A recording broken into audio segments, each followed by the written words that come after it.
এই যে জেচিবিখনেৰে ঘৰখন ভাঙি থকা দেখিছে, এয়া চৰকাৰীভাৱে উচ্ছেদ চলা হোৱা নাই। গাঁৱৰ ৰাইজে এনেদৰে জেচিবিখন লগাই ভাঙিছে।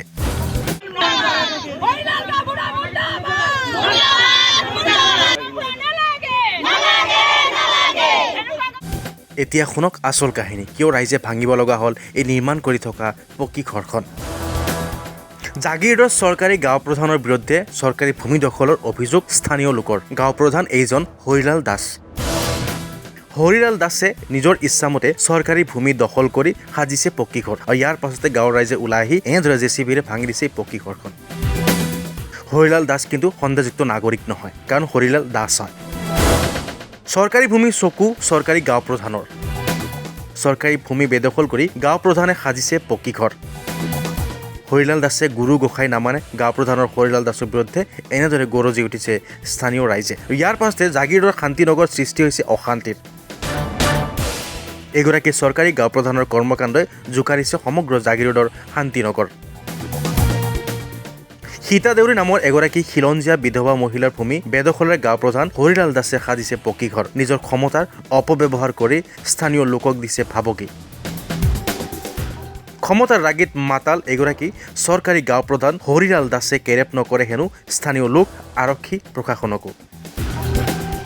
মাটিৰ মালিকৰ অজ্ঞাতে নিজৰ নামত জালিয়াতিৰে নামজাৰি কৰি নিৰ্বিঘ্নে নিৰ্মাণ কাৰ্য চলাই গৈছে এইজন গাঁও প্ৰধান হৰিলাল দাসে। আৰু এই কথা যেতিয়া সমগ্ৰ গাঁৱৰ ৰাইজে অৱগত হ'লে তাৰ পিছতে এনেদৰে ওলাই আহিছে, আৰু মাটিৰ প্ৰকৃতগৰাকী অঞ্চলটোৰ ৰাইজ ওলাই আহিছে। হাতে হাতে চিপৰাং লৈ মাটিৰ মালিকে এফালৰ পৰা ভাঙিছে পকী দেৱাল আৰু ঘৰ। চৰকাৰী গাঁও প্ৰধান হৰিলাল দাসৰ সম্পত্তিৰ কথা শুনিলে আপোনাৰ চকু কপাল উঠিব। গাঁও প্ৰধানৰ সম্পত্তি পাহাৰ গঢ়িছে, আৰু এইগৰাকী চৰকাৰী গাঁও প্ৰধানৰ আন বহু কুকীৰ্তিত অতিষ্ঠ হৈছে এতিয়া স্থানীয় ৰাইজে। অতি শীঘ্ৰে এই বিষয়টো তদন্ত কৰি গাঁও প্ৰধান হৰিলাল দাসক বৰ্খাস্ত কৰাৰ দাবী তুলিছে গাঁৱৰ ৰাইজে। মুখ্যমন্ত্ৰী হিমন্ত বিশ্ব শৰ্মাৰ লগতে মন্ত্ৰী পীযুষ হাজৰিকাক আহ্বান জনাইছে সকলোৱে, কাৰণ মন্ত্ৰী পীযুষ হাজৰিকা জাগিৰোডৰ বিধায়ক। জাগিৰোডৰ বিধায়ক মন্ত্ৰী পীযুষ হাজৰিকা গাঁৱৰ ৰাইজে ওলাই আহি দাবী জনাইছে, আপোনাৰ সমষ্টিত এইজন হৰিলাল দাসে চৰকাৰী মাটিত এনেদৰে ভূমি বেদখল কৰি সাজিছে পকী ঘৰ। প্ৰকৃত মাটিৰ মালিকৰ পৰা জালিয়াতিৰে চহী লৈ এনেদৰে নিজৰ নাম জাৰি কৰি পকী ঘৰ নিৰ্মাণ কৰিছে। এতিয়া মন্ত্ৰী পীযুষ হাজৰিকাই ব্যৱস্থা গ্ৰহণ কৰিব, সেই সময়ত লক্ষণীয় হ'ব, কাৰণ এয়া মন্ত্ৰী পীযুষ হাজৰিকাৰ সমষ্টিৰ ঘটনা। হৰিলাল দাসে মোৰ মানে চলনা কৰিকে মই একো নাজানো। 15 লেচা মাটি কি চাল কৰি তাৰ নামত উঠাইছিল মই গম পোৱা নাছিলো। পূজা কমিটিৰ ৰাইজে যদি নগ'লে হয় মই আজিও এইখিনি গম নাপালো হয়।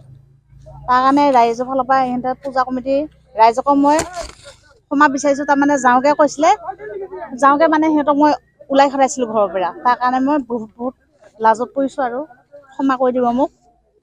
তাৰমানে এনেকা কৰিছে, সি চাকৰি পৰা তাক খেদিবই লাগে। তাৰ লাইফত এইবিলাক থাকিব নালাগে, আৰু তাৰ চৰিত্ৰবিলাক বহুত বেয়া। য'তে যায় ত'তে মাইকী মানুহ নাম্বাৰ বিচাৰে, মতা মানুহ নোহোৱা সুবিধা বিচাৰি যায়। মানে সি বহুত বেয়া হেৰিবিলাক কৰি থাকে। মোক ওলাই লৈছো, তাৰ কাৰণে মই বহুত শান্তি পাইছো। ৰাইজে নোহোৱা হয় মই আজি মোকলাবই নোৱাৰিলো হয়। ৰাইজৰ কাৰণে এতিয়া মই মুকলি কৰিছো নিজৰ মাটিখিনি। নিজে এতিয়া দখল চখল নিজৰে হয়, তাৰ বিনিময়ত মানে সি নিজৰ কৰি লৈছিলে। হৰিলাল দাসে গাঁও প্ৰধান। এই গাঁও প্ৰধান হ'বই নালাগে, সি তাক চাকৰিৰ পৰা খেদি দিলে ভাল। আৰু পটা মাটি ম্যাদী পাতা হয়, তাৰ নামত উঠাই লৈছে। দখল কৰিছে, দখল কৰি দোকান মানে বনাই। মইতো গমেই নাপালো হয় ন, এই ৰাইজে যদি নহয় এতিয়া মই গমেই নাপাওঁ। আজি জাগিৰোডৰ কুয়াদল শান্তিনগৰ অঞ্চলত এটা দুখ লগা কথা যে ইয়াতে আমি দুৰ্গা পূজা কৰিছিলোঁ, লক্ষী পূজা কৰিছিলোঁ। ইয়াতে চৰকাৰী মাটি আৰু মালিকৰ মাটি মিলাই পেলাই আমি পূজাটো কৰিছিলোঁ। কিন্তু ইয়াতে দেখা গ'ল তেওঁ লক্ষী পূজাৰ পিছদিনা ৰাতি আমি লক্ষী পূজা কৰিলোঁ, ৰাতিপুৱা তেওঁ গোটেই মাটি জাউৰা দি দিছে।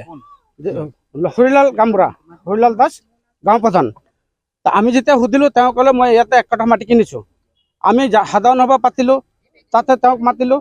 তেওঁ ক'লে যে মালিকে মোক ল'ৰা বনাই লৈছে, আপোনালোকে ইয়াতে মাটি নাপাব। 1 কঠা মাটি মই কিনিছোঁ, আৰু বাকী গোটেই মাটিটো মোৰ তত্বাৱধানত দিছে। আমি তেতিয়া একো কৰিব উপায় নাই। তেতিয়া আমি আকৌ এটা মিটিং পাতিলোঁ। মিটিং পতাৰ পিছত পিছদিনা তেওঁ সেইদিনা ৰাতি মিটিঙৰ দিনা ৰাতি তেওঁ মাইকী মানুহক প্ৰায় 11টামান বজাত ভাবুকি দিছে যাতে এইটোত কোনো হেৰি হস্তক্ষেপ নকৰে। তাৰপিছতে ৰাতিপুৱা মাইকী মানুহবিলাক ওলাই আহিছে, তেওঁ গৈ পেলাই বেলেগৰ নামত মিছা কেছ দিছে। মিছা কেছ দিয়াৰ পিছত আমাক থানাত মাতিছে, আমি গ'লোঁ। তেতিয়াই উৰুই গছে উৰটো ওলালে যে মালিকে মাটি বিক্ৰী কৰাই নাই তেওঁৰ ওচৰত। হৰিলাল প্ৰধান গাঁও প্ৰধানে অবৈধভাৱে জালিয়াতিৰে 15 মাটি তেওঁ নামজাৰি কৰি লৈছে। সেইটো মই জাগিৰোড সমষ্টিৰ জনপ্ৰিয় বিধায়ক তথা অসম চৰকাৰৰ কেবিনেট মন্ত্ৰী পীযুষ হাজৰিকা ডাঙৰক মই বিনম্ৰভাৱে অনুৰোধ জনাইছোঁ। আৰু মই অসমৰ মুখ্যমন্ত্ৰীকো অনুৰোধ জনাইছোঁ যে এই বিষয়টো সঁচা তদন্ত কৰি প্ৰকৃত দোষীয়ে প্ৰকৃত শাস্তি পাব লাগে, এইটো মই অনুৰোধ কৰিছোঁ। আজি গাঁও প্ৰধান, আজি আপোনালোকে MP UP যাক, গাঁও প্ৰধানে মেইন। থানাত কেছ গ'লে থানাই কেছ নলয়, গাঁও প্ৰধানৰ ওচৰত পঠাই দিয়া হৈছে। গাঁও প্ৰধানে যিটো বিচাৰ কৰিব সেইটো হ'ব। আজি আমাৰ ইয়াত আগতে গাঁওবুঢ়া আছিলে, এতিয়া গাঁও প্ৰধান হৈছে। সেই গাঁও প্ৰধান মানুহৰ প্ৰাণ বচাব লাগে নে মাৰিব লাগে? এই গাঁও প্ৰধানে মানুহৰ সম্পত্তি হস্তক্ষেপ কৰিছে। এনেকুৱা গাঁও প্ৰধানৰ কেনেকুৱা শাস্তি হ'ব লাগে এইটো চৰকাৰে যাতে বিবেচনা কৰিলে। আজি ৰাইজ শিলডল ভাঙি আহিছে, অন্যায়ৰ বিৰুদ্ধে আমি আছোঁ।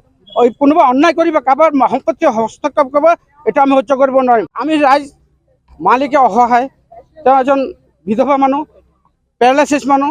তেওঁ যেতিয়া গম পালে যে তেওঁৰ নামৰ মাটি পাট্টা 15 মাটি জালিয়াতিৰে কোনোবা হৰিলাল দাস গাঁও প্ৰধানে নামজাৰি কৰি লৈছে, তেতিয়া তেওঁ অসহায় আমাৰ সহায় বিচাৰিছে। আজি আমি তেওঁক সহায় কৰিব আহিছোঁ। তেওঁৰ মাটি তেওঁ নিজে হাতেৰে দখল কৰিছে, ৱাল ভাঙিছে। যিহেতু গাঁও প্ৰধানে ইয়াতে দোকান দিবলৈ কেনেকৈ চাওক, তাৰ কি সাহস, কি মানসিকতা, বেলেগৰ সম্পত্তিৰ ওপৰত তেওঁৰ কিমান লোভ, সেইটো বিচাৰ কৰিব লাগে। আজি মালিকে নিজৰ মাটি নিজে দখল কৰিছে, আমাৰ সহায় বিচাৰিছে, আমি ৰাইজে সহায় কৰিব আহিছোঁ। জাগিৰোডৰ পৰা Dipak Kalita, my news north east.